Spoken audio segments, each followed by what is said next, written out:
But let's talk about the best pitching prospect in the Mariners farm system right now, because there's a bit of a debate going on about that. And there's people in the national side of media that believe Emerson Hancock is the best pitching prospect in the Mariners farm system, but those that are more involved with the Mariners directly believe it's Bryce Miller. So where do you stand, Colby? It's Bryce Miller, and it's not particularly close. Miller's stuff is just better. His control and command is surprisingly better. He's closer to the big leagues, which again, surprising. And he's more likely, I would say, to be an impact starter than Emerson Hancock.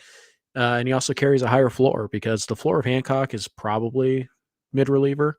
It's really hard to imagine that Bryce Miller isn't a high leverage reliever for at least a couple of years.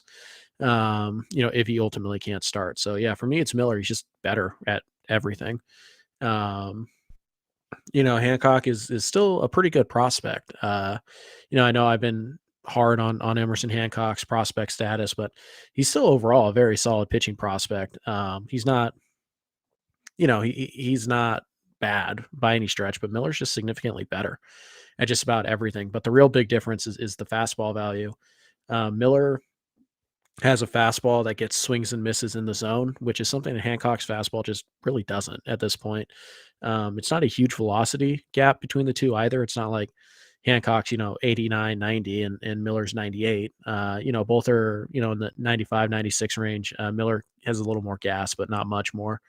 But the fastball just plays up, whether it's the shape or the attack angle or the movement or the run. Like, we don't know. I don't know exactly. I don't have the pitch data in front of me, but Miller's fastball is significantly better than Emerson Hancock's, and that's the big difference right now.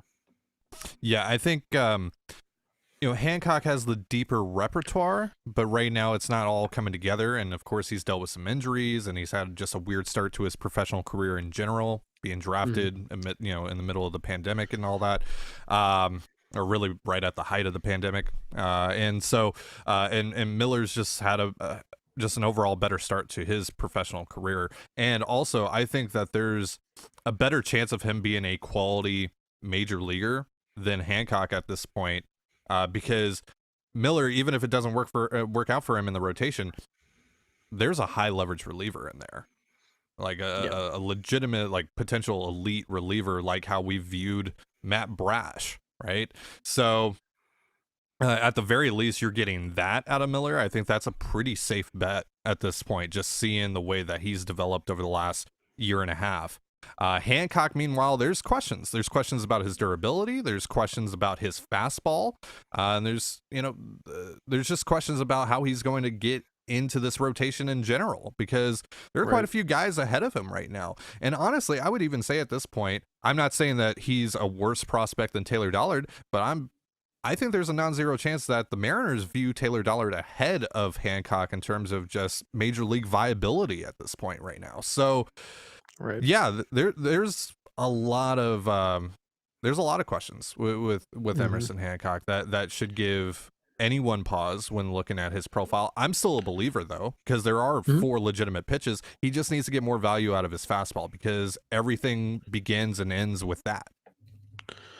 Right. His best pitch is a changeup, which has really developed nicely over the last few years. Coming out of college, it was actually the slider, but that's almost regressed a little bit. The changeup being your best pitch is fine. I mean, you can make it work. It was Pedro Martinez's best pitch. It was Felix Hernandez's best pitch. Like, the changeup can be your out pitch. It's fine, but you have to get value out of the fastball to set up the changeup. It's not a pitch that is good enough that you can dominate. And he doesn't have the breaking stuff to kind of, mix the fastball. He has to get value out of the fastball. And if he can't find a way to get more swings and misses with it, he has to be more pinpoint with his command of it. And so, it's entirely possible that he's figured something out, or he's figuring something out right now. And in a couple months, you have these 2 young guys who are both mid-rotation starters.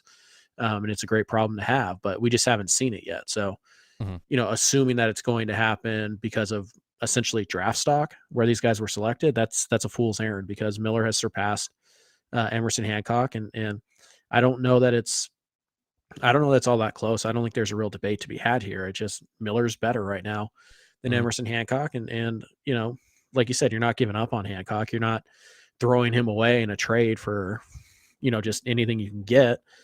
Because I still do think that there's a good starting pitcher in there, but you got to find it. You got to find something with the fastball. He's already tried sinkers. He's done two seamers. He's worked with the four seamer. He's got to get better shape on it. He's got to get more extension on the pitch. He's got to get some movement. There's something that has to change with the fastball, because if it doesn't, then the changeup, while still good, lacks a lot of it loses some of the teeth of the pitch if Mhm. you can't counter with a good fastball too.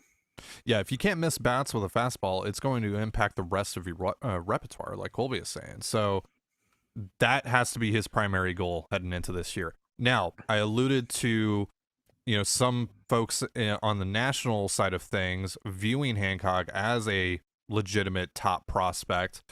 Jim Bowden recently in an article wrote about the Brian Reynolds situation and Hancock being potentially valuable for the or attractive as an asset for the Pirates, particularly as a headliner. That's the verbiage that Bowden used with Hancock, is a headliner and a Brian Reynolds package. So should teams value him like that? Should the Pirates value Emerson Hancock like that? Or do you think that Bowden is overblowing this? What do you think is going on here?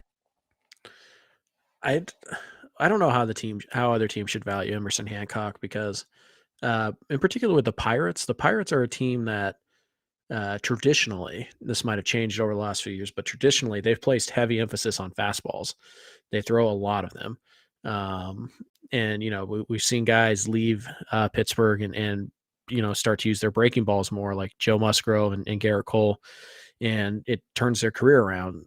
So typically Pittsburgh's been very fastball heavy. I don't have the numbers in front of me. I don't know if that trend's continued, but if you're a fastball organization, right, and the guy that you're looking at doesn't have a good fastball, I mean, it would lead me to believe that you probably shouldn't value that guy that highly. But apparently, Pittsburgh, at least based on what we've heard, does like Emerson Hancock enough that it's keeping the Mariners in this trade in these trade talks. So